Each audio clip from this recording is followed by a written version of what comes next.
Welcome to the Waterside Chat of WEF Tech 2022, the Clean Water Act, past, present, and future.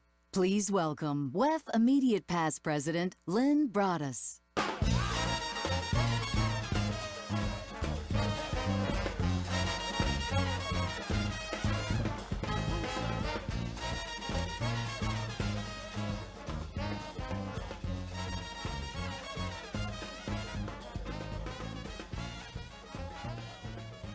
Good morning, and thank you for joining us here. It's my good fortune and pleasure to be moderating this panel discussion with two old friends reflecting on the Clean Water Act, the legal framework that guides so much of the work that we do day in and day out.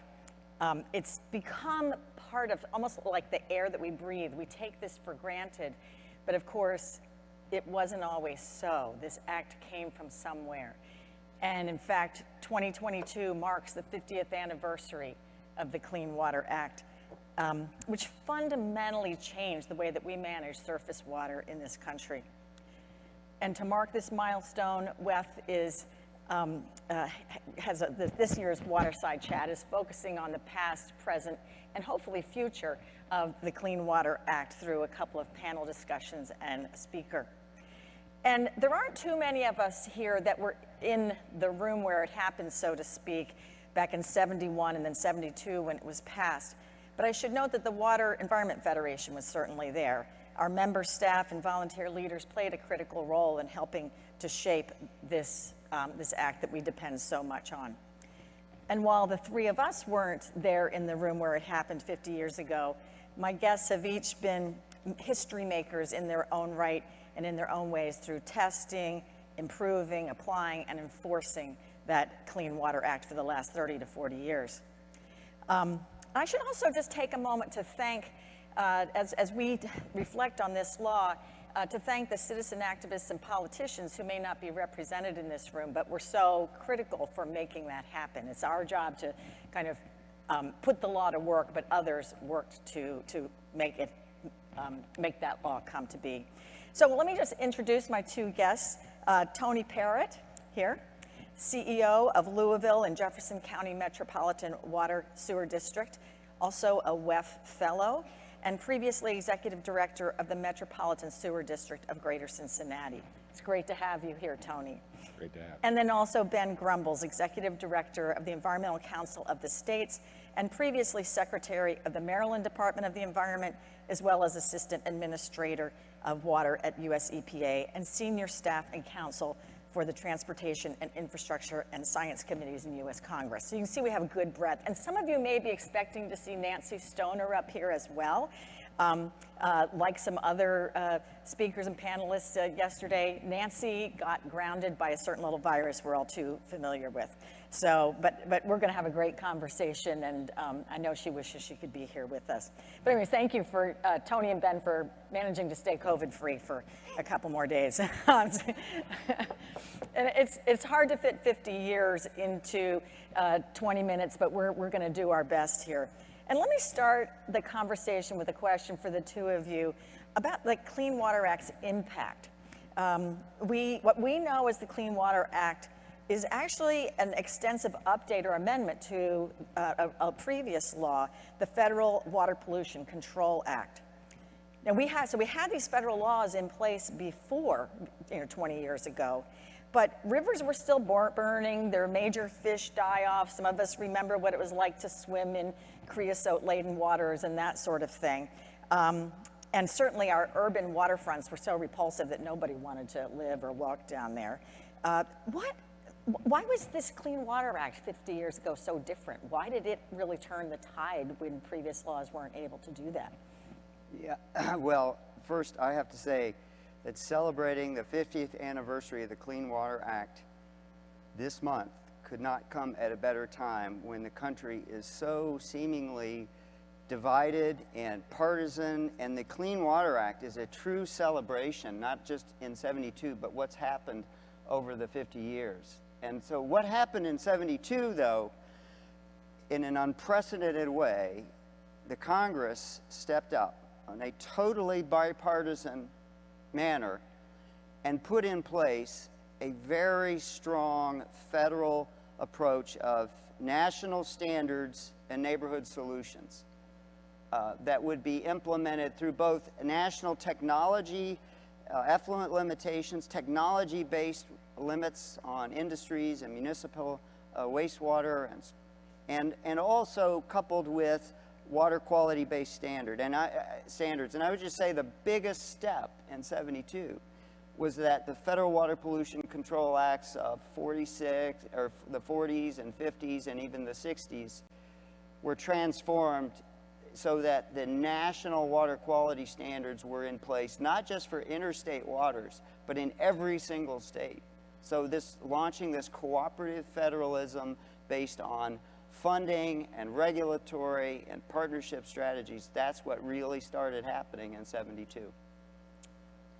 I agree with Ben. Your comment about, where we are today in our society. I don't even recognize our society anymore when you compare it to where we were in '72 in the early '80s. The Clean Water Act, I think, was an opportunity for collaboration with the federal government, with the state government, and also the local government. Most of the impacts to streams and waterways are affecting mostly large and urban core cities. And so most of the direct dischargers under the Clean Water Act had to go through the NPDES process. And it established a level of reporting, monitoring, reporting, and enforcement. And I think that was so needed to have that federal oversight so that we could make progress in terms of dealing with some of the outdated technologies, some of the failing systems, and clean up some of the waterways, particularly those streams that our objective was to make sure that we could get to fishable, swimmable streams in our communities. And it's so important, not only for that, but for also to protect human health. And one of the things that I think is so important when you think about the Clean Water Act, it also was married with a lot of funding support for innovative technology. And so it kickstarted an opportunity for us to move forward down a path. And I think, where we are today, we'd like to see more of that partnership with the federal government to get more innovative funding opportunities to address clean water needs. You said two things that trigger me to the next question. One is just around swimmable. I was recently had the good fortune to be in Copenhagen for the International Water Association's Congress, World Water Congress, and they had an event where we were swimming in the Copenhagen harbor. Now, it was very cold, but it was clean. It was wonderful to see the vibrancy of that downtown that 20 years ago nobody would have thought was possible. And now they have multiple waterfront areas for swimming, and the city clearly embraces it. Makes you realize anything's possible if you put your mind and your money to it. But you also mentioned technology. Now, when the Clean Water Act when they were trying to get it passed, President Nixon vetoed it at first, especially was concerned about the costs of implementation, but that was overridden and he signed it, and so here we are. I think a lot of people at the time, including probably some WEF members, thought that the rivers had enough assimilative capacity to deal with the pollution we were handing off to them, and we really didn't need to up our game. I think, thankfully, that is water under the proverbial bridge. We know that this act and technologies to really tackle pollution have made a big difference. But at the time that it was enacted, I don't know that anybody would have foreseen the transformation to our urban waterfronts and the economic revolution that has happened along the waterfronts in cities across the country due to having clean water. People are living, recreating, putting their businesses down there, and it's just transformed many of our municipalities. So what sorts of technologies that maybe couldn't have been foreseen back in 1972 have you seen really play out in terms of helping us to transform our waterfronts and our rivers everywhere? Well, back in the 1970s and the 1980s, there was a lot of treatment technology. Some of you may remember rotating biological contactors, which was called RBC technology. That technology was very big back in the 70s and 80s, and it was classified as innovative technology that was actually funded by 75% grants for communities to use that technology to advance treatment and to improve nitrification and reduce ammonia. And that was very big back in the 70s and 80s. And then as you moved into the 80s and the 90s, you had more of the large oxidation ditches that were very advanced technology and the treatment train that really improved not only the solids and also the other organic loading of our facilities. We're able to see that improving the output of our biosolids programs as well. So when you couple all that, and then don't forget the focus on dealing with industrial waste was very important at that time, because a lot of the rivers and the streams was actually being polluted by chemicals from industrial operations. So there was a lot of innovation during that period, and the biosolids management 503 regs were very important as part of the Clean Water Act. And now you're to fast forward to where we are now with the technology with thermal hydrolysis and being able to use our waste as energy. I think is really a lot of technology that I've seen advanced over the last 50 years. I would just say that it's not just the technology, it's the sociology and the unifying nature of the mission for fishable and swimmable, respected and protected waters. And just like in '72, one of the proudest moments for the nation was in '86 and '87, when in a totally united manner, the U.S. Congress overrode a presidential veto and put in place major upgrades and updates to the Clean Water Act to continue to embrace cooperative federalism, the state revolving fund programs, embracing watershed-based approaches, the Chesapeake Bay, other strategies to stronger partnerships on non-point source pollution and runoff, not just at the local level, but with the U.S. Department of Agriculture, but getting towards a smarter place on dealing with all sources of pollution using technology and bringing people together. It doesn't mean we're perfect. I mean, we're not there yet, but that was a big step forward, and I think technology, just, you know, some of the technologies on getting even more nutrients and pollutants from the wastewater treatment train can be enormously important, but they have to be coupled with a watershed-based approach throughout the whole watershed, not just at the facility, industrial or municipal, where it's discharged. The other part of that, as we moved into the early 2000s, a lot of our communities were put under consent decrees to address combined sewer overflows.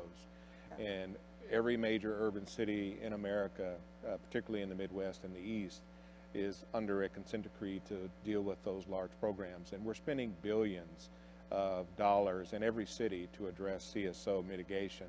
And one of the things that I think is, you know, the pollutant of concern at that time was fecal coliform. And so we are seeing that investment in CSO remediation and SSO elimination is actually showing that the fecal coliform levels in rivers and streams have improved drastically. And so now you have to figure out where we are right now, because the Clean Water Act covers a lot of different lanes. You've got stormwater, which the non-point source piece is something that I don't think we've really advanced enough to figure out how are we really going to make marked improvement to reach that ultimate goal of fishable, swimmable, and meeting water quality standards. I think the direct dischargers have invested a lot and done a lot. Now we got to figure out how we deal with non-point source.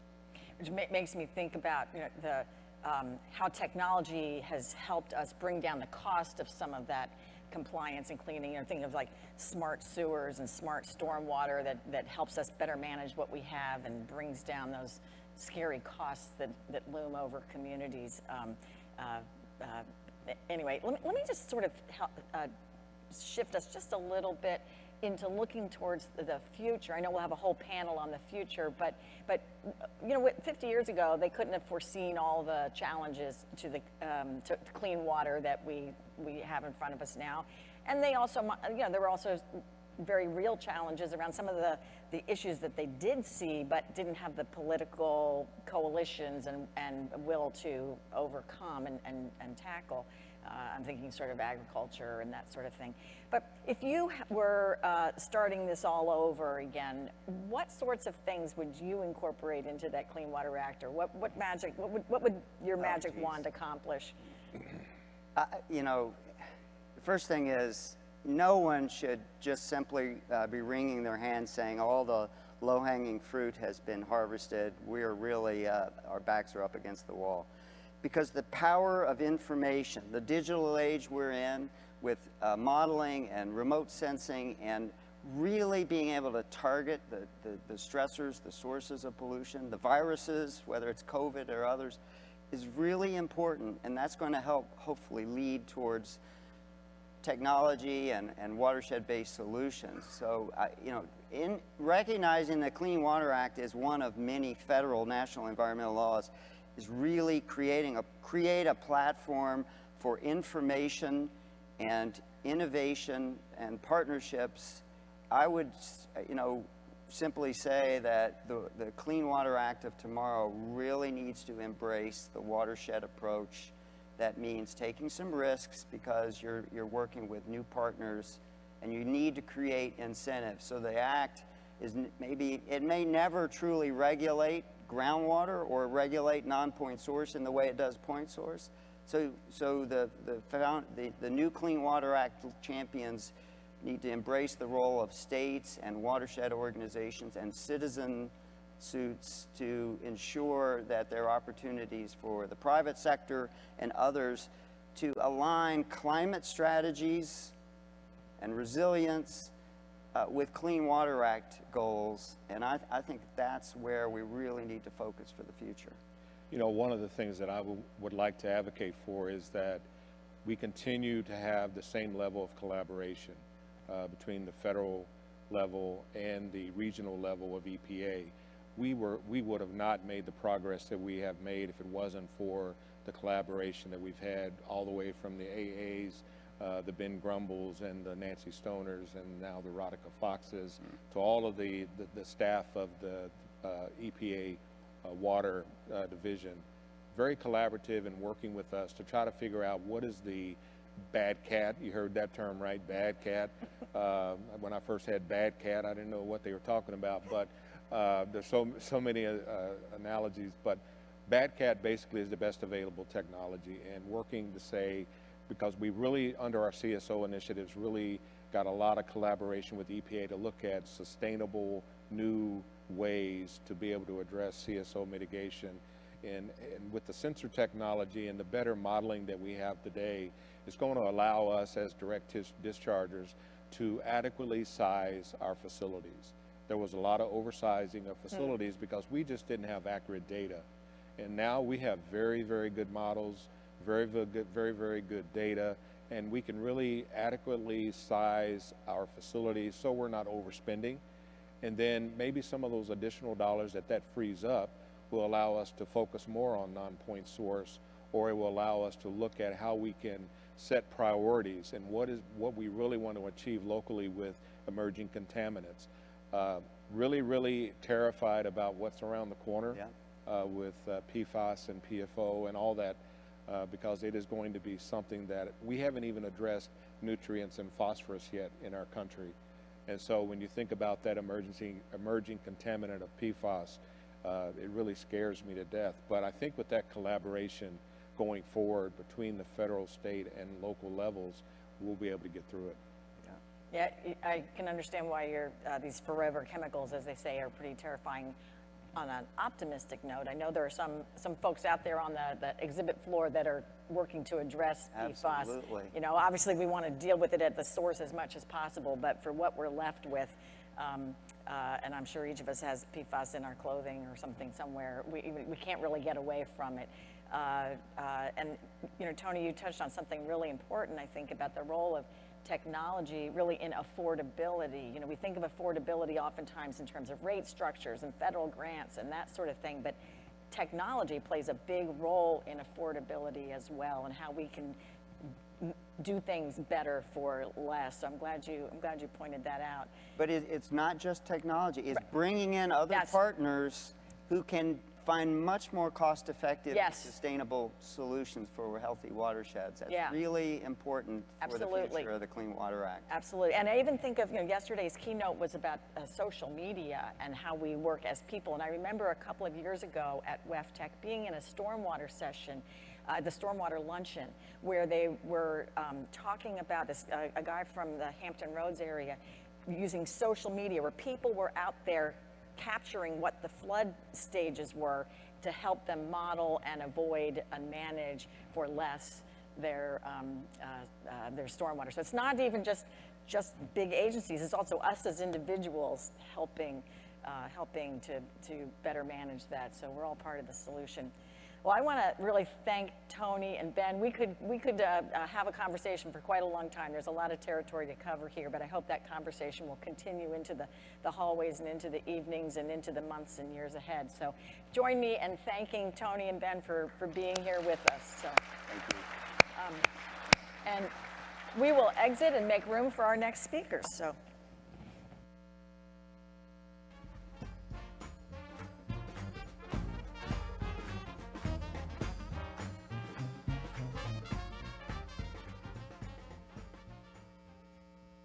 Please welcome WEF President Jamie Eichenberger. Well,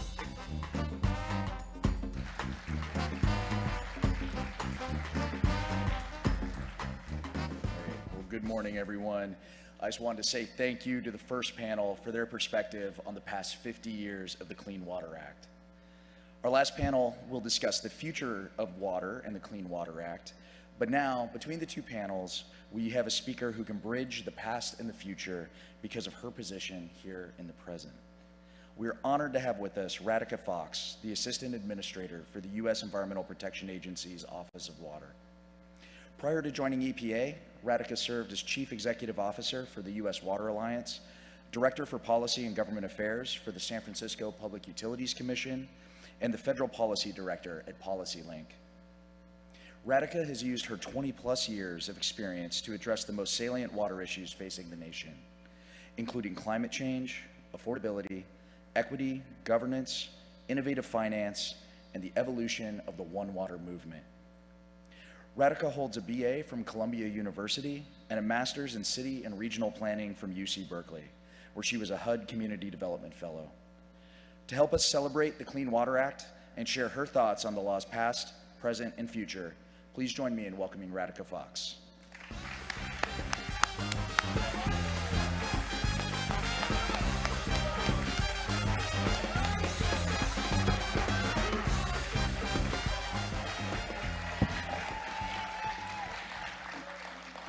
Goodness, good morning, everybody. How are you?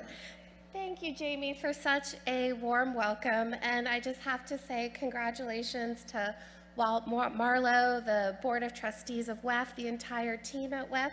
WEF Tech is back. WEF Tech is back, right? So my first time coming to WEF Tech was in 2016 when I was at the San Francisco Public Utilities Commission. And ever since then, I've come back many times, and WEF Tech has always been such a wonderful place to connect with your fellow water professionals, to learn about innovative technology. But for me, WEF Tech has always also been a moment to get re-inspired for why we work in water in the first place. And so I'm so thrilled to join this discussion about the 50th anniversary of the Clean Water Act, and I love this notion of the past, the present, the future. So I just want to, again, thank you for the opportunity to join you all. And so for those of you who know me, you probably know that one of my favorite questions to ask somebody when I first meet them is, what's your favorite body of water? So, when I was the CEO of the U.S. Water Alliance and I was meeting a new member, I would ask, what's your favorite body of water? When I joined the EPA and had the opportunity to meet the many, many amazing career leaders across the Office of Water, my first question when I met folks was, what's your favorite body of water? When I was doing my kind of one-on-ones with congressional members as I went through the Senate confirmation process, which is so fraught, the question I would always ask each and every one of them is, what's your favorite body of water? And I guarantee that if you ever interview me for a job or I interview you for a job, I will ask you, what's your favorite body of water? And you know, the reason that I love asking that question is it almost always reconnects people to their why they work in water, what they're working for. It is a question that always, when I ask it, brings back a vibrant memory for people. It brings back often a positive memory of with friends, family, a moment usually of ease and of peace, because that is what water does for us, right? And now you're probably wondering, what's Radhika's answer to that question? What's your favorite body of water? Well, for me, it's the Pacific Ocean, because I treasure the memories of dipping my toes in those ice-cold waters, of breathing in the clean, salt air, of being soothed by the waves crashing onto the beach. And I also, when I think about the Pacific Ocean now living in DC, I treasure the endless hours that I spent with my children from when they were babies to now teenagers, exploring all of our local beaches in our hometown of Pacifica. Because there really just truly is something transformative that happens to all of us when we connect with water. And I bet if you all took a moment right now, you would think about a special memory, that special lake, that local river, that ocean, that is your answer to the question, what's your favorite body of water? And I know, like me, you want to see those special places protected from the impacts of pollution, contamination, so that our children and our grandchildren continue to enjoy our nation's waters. But as the past panel just talked about, and it's so good to see Lynn and Ben and Tony, but you know, as they just talked about, there was a time not too long ago where our waters were virtually unprotected from pollution. It was only 50 years ago, it's not that long, only 50 years ago that our rivers ran in color. Our rivers were literally on fire because they were so polluted. Bays could no longer support crabbing and fishing. People and businesses, industry treated waters like trash cans. They were truly the dumping ground for trash, for chemicals, for animal carcasses even. But 50 years ago, the American people came together. They said our waters mattered, and they pushed Congress to pass one of the most monumental pieces of environmental legislation that we have ever achieved as the nation, the Clean Water Act. And you know, when I think about the Clean Water Act, the North Star for me is two words: fishable and swimmable. I just want everyone to take a minute and think about that. Think about the ambition that the American people in Congress had 50 years ago to say, rivers are running in color, but no, we want the American people to be able to fish and eat from their local stream. Rivers were literally on fire, but the American people in Congress said, no, we want every family to be able to swim in their local lake. The vision of that, the ambition of that, fishable and swimmable. Now, certainly the Clean Water Act set the legal, the policy, and the funding framework for how we restore and protect our nation's waters, right? And you know, when we think about the Clean Water Act, we think about all of the things that we've done because of the Clean Water Act. You know, wastewater plants, of course, providing secondary treatment, in many places advanced treatment, our ability to discharge, to regulate discharges of point source pollution, all of the things that we have done to make progress. But when I think about the Clean Water Act, I fundamentally think that the success of the Clean Water Act is partnerships. And the panel just spoke about that. So over the past couple of months, EPA has been hosting what we've been calling our Clean Water Act at 50 celebration tour. And I have had the opportunity actually to travel to many of our EPA regions, and I've asked each of our regional administrators, what's a Clean Water Act success story that you want to highlight? And it has been absolutely inspiring, because through these visits all across the country, I've really seen the Clean Water Act come to life. And it's coming to life, and it continues to live and breathe on because of the partnerships and because of the hard work of folks just like you all around the country. For example, on Friday, I was at the Boston Harbor. Now, of course, it's one of the most clean and beautiful waterfronts in this country, and people go there every day to relax next to the water, to swim, to sail.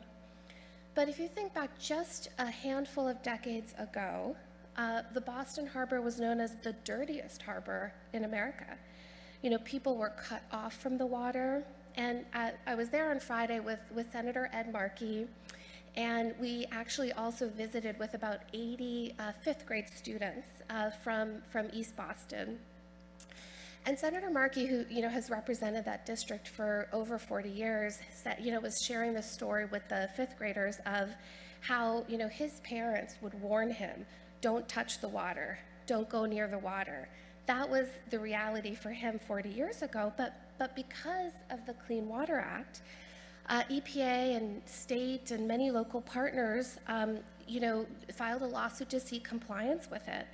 And a lot of hard work went into it. And today, Boston is truly, the Boston Harbor is truly a testament to the power of the Clean Water Act at work. People have returned to it. People enjoy spending, long afternoons there. And what was so interesting, those fifth grade students could not imagine what Senator Markey experienced when he was in the fifth grade. Don't touch the water. No, we swim in this water every weekend. That's the power of the Clean Water Act. On the other side of the country, I was also able to visit with many partners that were working within the Puget Sound. And there, because of the Clean Water Act, we're supporting research to understand how chemicals found in tires are entering stormwater runoff from roads and killing salmon, which are, of course, so symbolic of the health of the Pacific Northwest. And because of this groundbreaking research, the state of Washington and partners have been working to harness the power of green infrastructure to improve water quality and to reduce salmon mortality rates. I also have had the opportunity to see firsthand the progress in America's heartland, where the Kansas City and the Missouri rivers meet.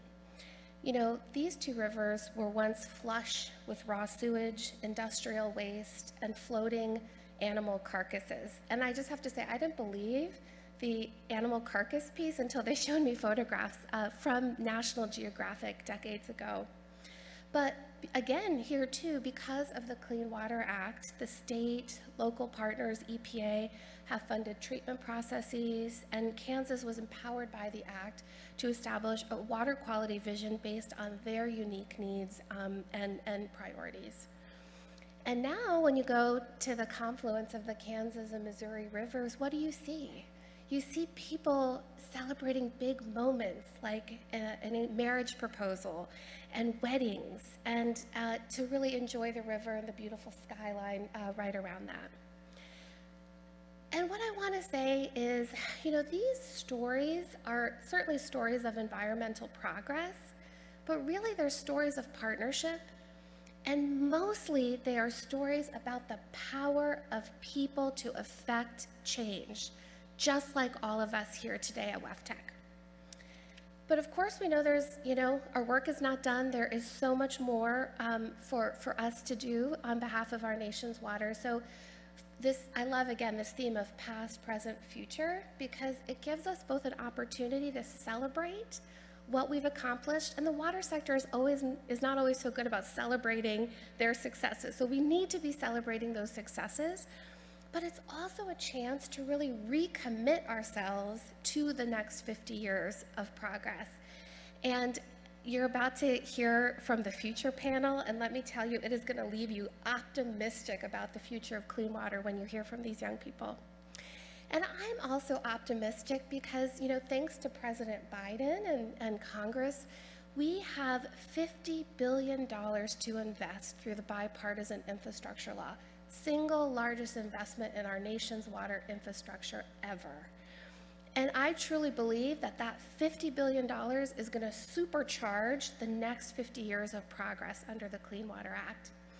And what I am so proud of is the team at EPA is not only thinking about how do we partner to invest those resources in the best way possible, but we're marrying that with strengthening the regulatory foundation of the Clean Water Act. For example, we're finalizing the Waters of the United States rulemaking by the end of this year, because we know that the Waters of the United States rule is so foundational to nearly every program in the Clean Water Act.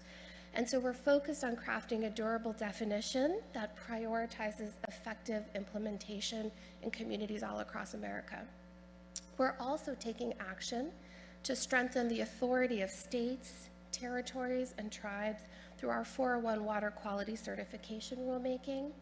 And we're addressing key issues like PFAS through our effluent limitation guidelines program.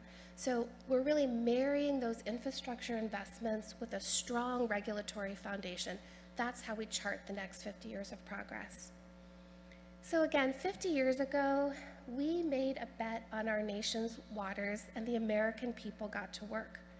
Certainly as a result of this, our water resources are better protected, and families and communities are returning to the water. But we also know that there are still too many people in this country that don't have access to clean, safe water. For example, earlier this year, I was in Lowndes County, Alabama, and there I visited with children who are growing up playing in their backyard next to straight pipes that are dumping sewage right next to their toys. In Cahokia Heights, Illinois, children are raised in homes with basements backed up by layers upon layers of sewage. So as we celebrate the success of the Clean Water Act, let us also renew our commitment. And I want to offer you a North Star for the next 50 years. For the next 50 years, let our North Star not just be fishable and swimmable, but let it be fishable and swimmable for all, right?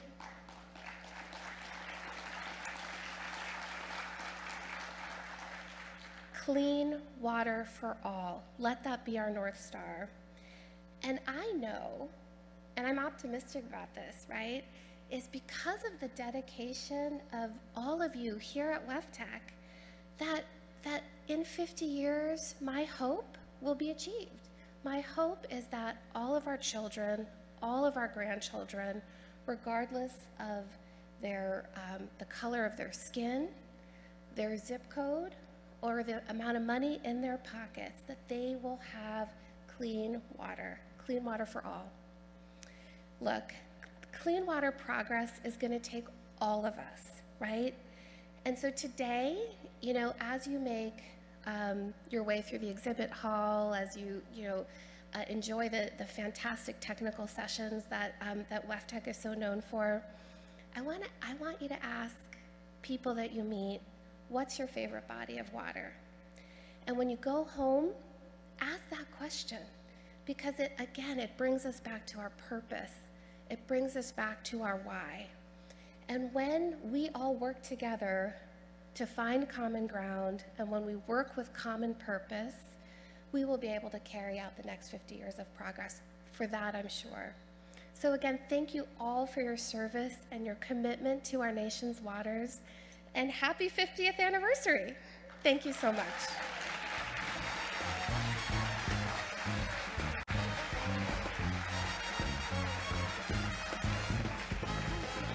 Now please welcome WEF President-elect Ifeitayo Venner.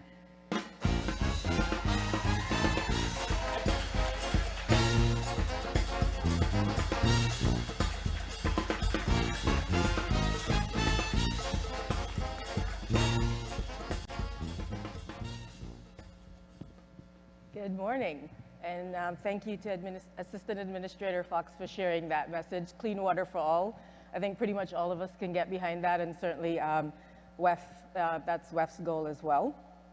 So I'm here to moderate a panel really on the future of water and the Clean Water Act. And we thought, we're talking about the future, it'd be appropriate to have some of our young professionals speak on this topic. And I'm joined by 3 of them who are basically rock stars in our Student and Young Professionals Committee. Our first is Bernadette Druid, who's a process specialist with Black & Veatch, and she's also chair of our Student Young Professionals Committee as of this week. Joe LaPastora, who is staff engineer at Northern Moraine Water Reclamation District, and then Anastasia Miskell, water engineer at Arcadis, and both of them are vice chairs of our very successful, that we do every year, WEF's Community Service Project.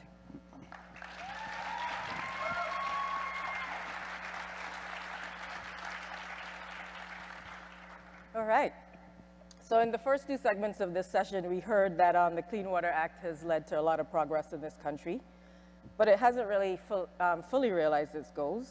So I just wanted to hear from you all, what are the unrealized challenges or new problems that are left on your great shoulders to solve for us? Starting with Anastasia. Sure, thanks for that question, Ifateo.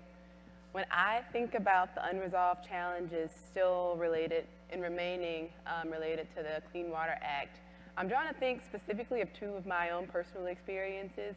One is my experience working with the communities in the Alabama Black Belt region, and 2 is my experiences working with my company's asset management practice.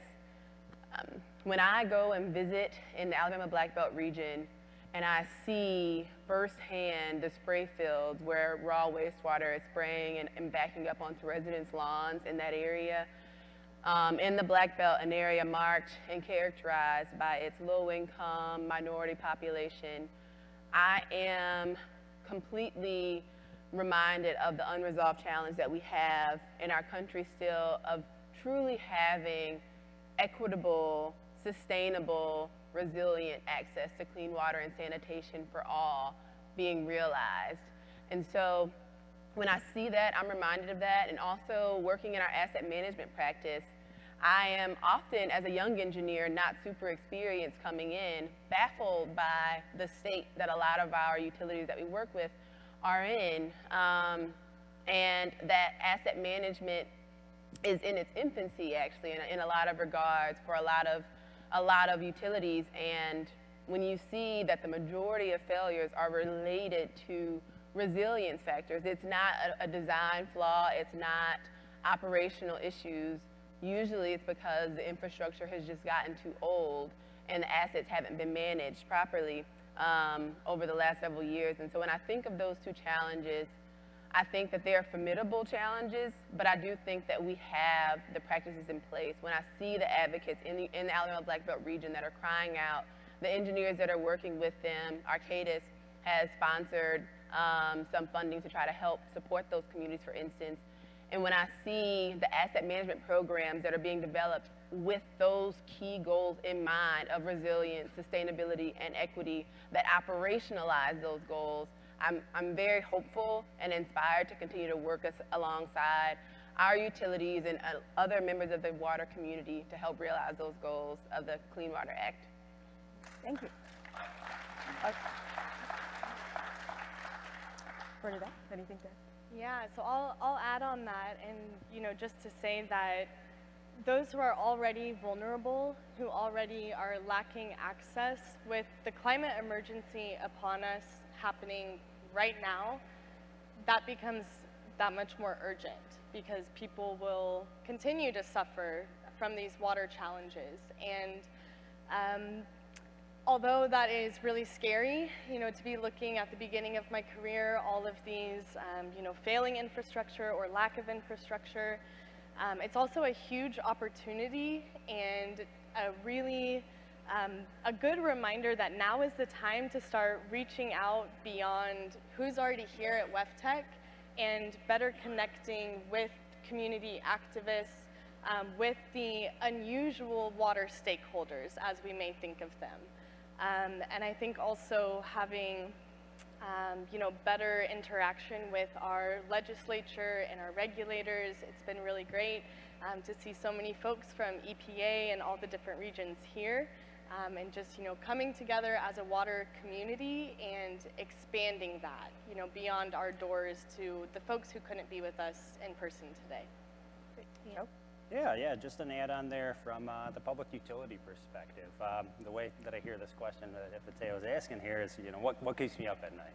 And what I think we're kind of approaching here with the Clean Water Act approaching, you know, its 50-year anniversary, that kind of prompted a lot of critical water infrastructure projects to come to fruition at the same time. So something that I think our industry is going to see in the near future, whether you stick to the 50-year useful life, 100-year useful life, I think you're going to see that critical infrastructure fail.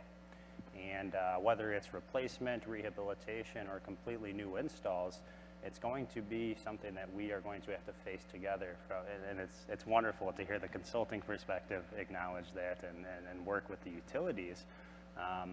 But you know, we're going to keep fighting the good fight, and it's something that shouldn't set us back, and it shouldn't scare us. It's a challenge and an opportunity to improve, and you know, hopefully within 50 to 100 years down the road, we're setting ourselves up for success to navigate that when it rears its head in the future. Okay. So many of you may have noticed we kind of have a theme of communication and storytelling at WEF, and certainly it's featured very prominently in our strategic plan. So my question is, what role you know, does communication and outreach play now versus the past, and how can we change what we've been doing as we move forward? So Bernadette, I'll start with you. So just to acknowledge, in the past, I think much of our water community has been out of sight, out of mind. You know, the unsung heroes that keep the water clean and flowing, that manage the waste that others, you know, don't want to deal with. And because of that, I think we're finding the public is not very aware of the value of our water and all of our services that are provided. So then, you know, the ripple effect there, if the public is not aware, then maybe the elected officials are less aware. It might be a less pressing issue for them.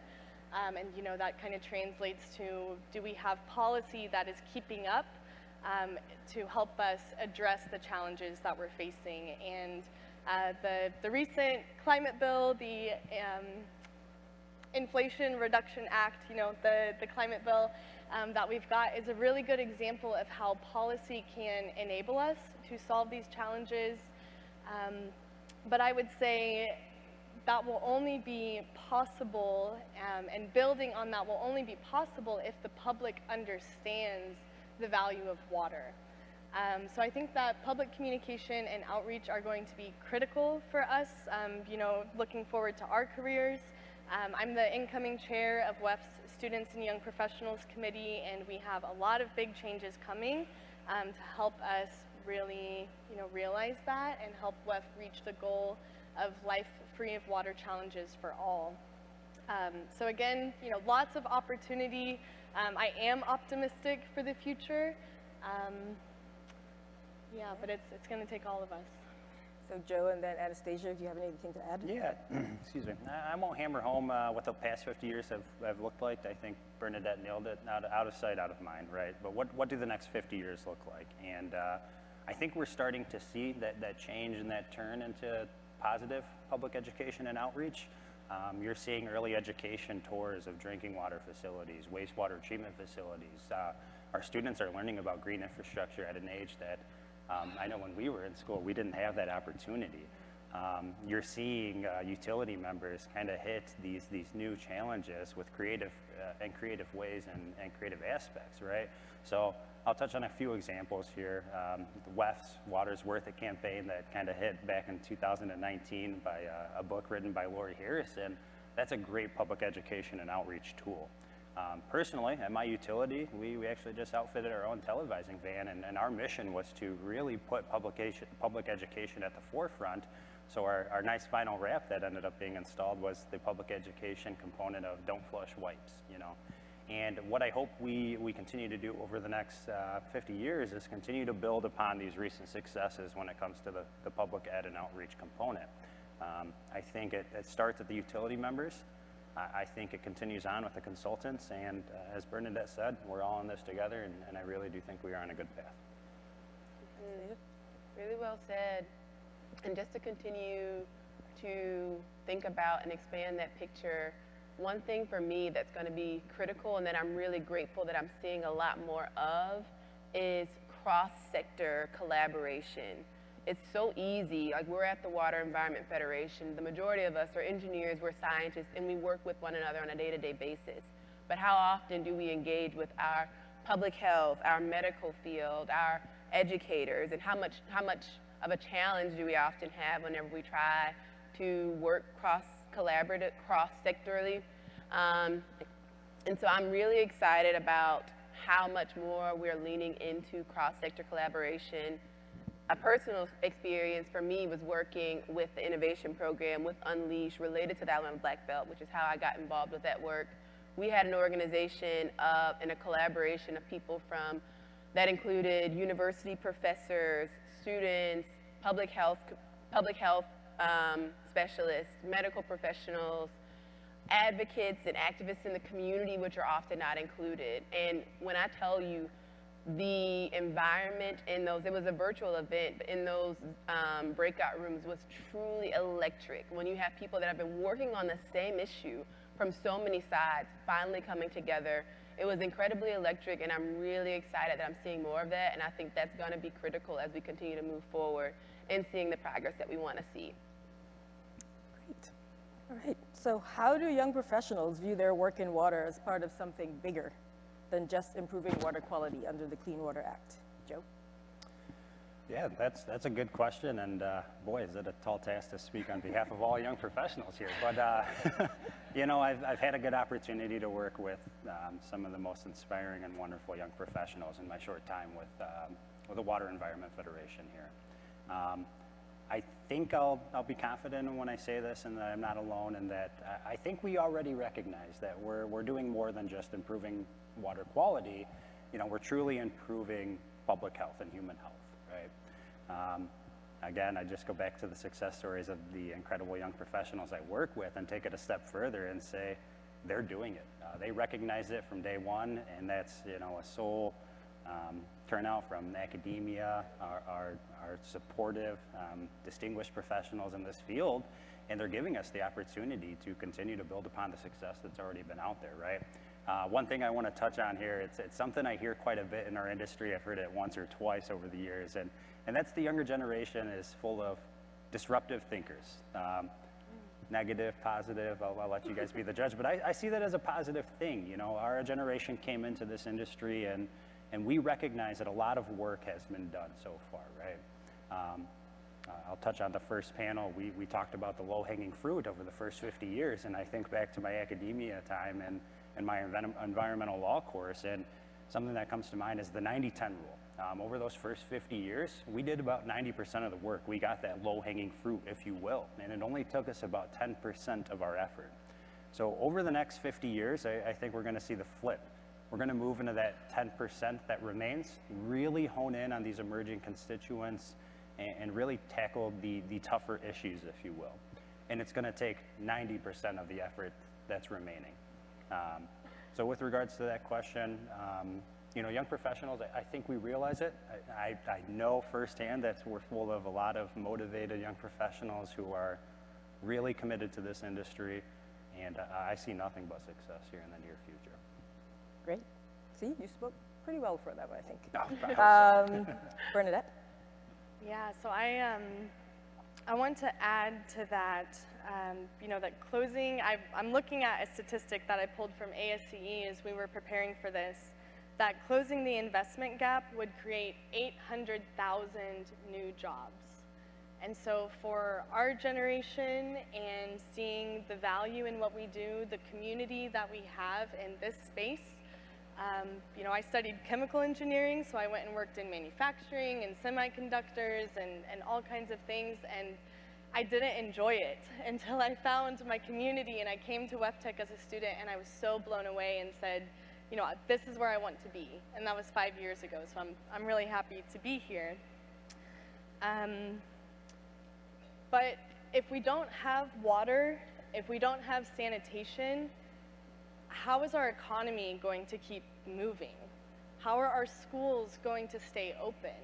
And I think what we're seeing in the city of Jackson right now is a warning to all the rest of us that if our water infrastructure fails, you may be sitting in line all day just to get water so you can cook and drink to sustain your body and, you know, your children. And that is not the future that I want. So I think, you know, again, the public communication and the outreach becomes that much more important. Communicating these opportunities, 800,000 new jobs, and I'm excited to see where we're going to be and how do we fit into that. Anastasia? Sure.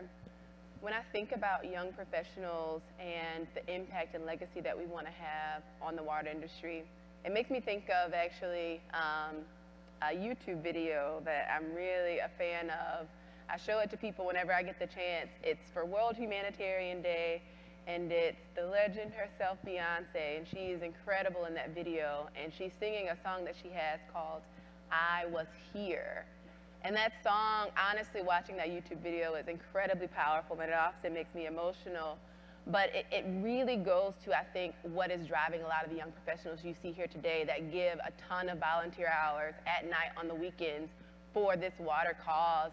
And it has a lot to do with our desire and drive to leave our footprints on the sands of time. It is one of the lyrics he says, but truly, when we're in this water industry, fighting this fight that we're talking about, trying to get resilient, sustainable, equitable access to water, such a central thing for life and humanity, that's really what we have the opportunity to do when we're in this industry, is truly leave our footprints on the sands of time. And I think that that's a huge thing that's going to be driving our young professional, and that's something that really gets me up out of bed when I, you know, stayed up late last night at the party for Fateo and doing different things. It gets me up at 5 a.m. Like I want to like work hard on getting this presentation, you know, tailored so that I can communicate how important the work that we do really is, and try to inspire the next person to try to leave their footprints on the sand of time, so that the world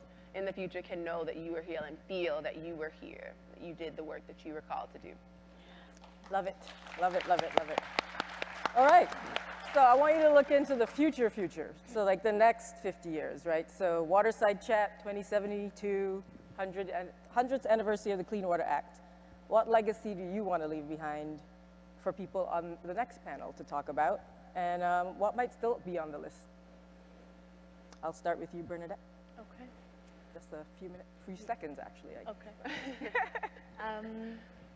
What I would really love to see is the folks who have not been invited to the table and who have not had a voice that is heard, but are often some of our best water stewards. And that would be Native American tribes, indigenous peoples.